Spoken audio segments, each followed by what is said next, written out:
यह एक दुर्भाग्यजनक घटना जहाँ ओडिशा इतिहास रे घटवाक जाऊँगी। सरकार इे गोटे आड़े कहते युवक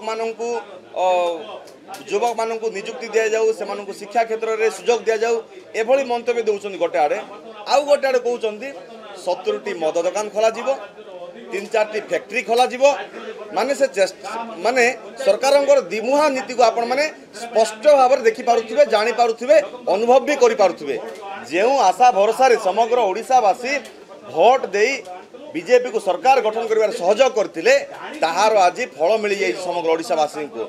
एठी डाक्तरखाना खोला जाऊ नहीं, एठी विद्यालय खोला जाऊ नहीं, एठी लोकंकर उन्नतिमूलक काम करा जाऊ नहीं, किंतु मद दुकान खोला जाउची।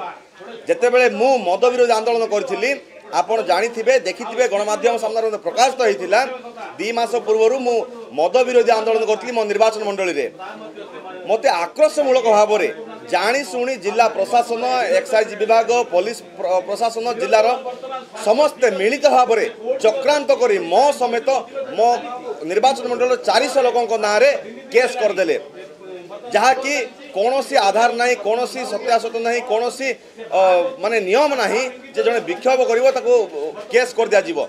किंतु सरकार आज से तांकर निजर असल चित्र देखै दैचंती एवं 70टी मद दुकान खोलुचंती। यह एक दुर्भाग्यजनक घटना।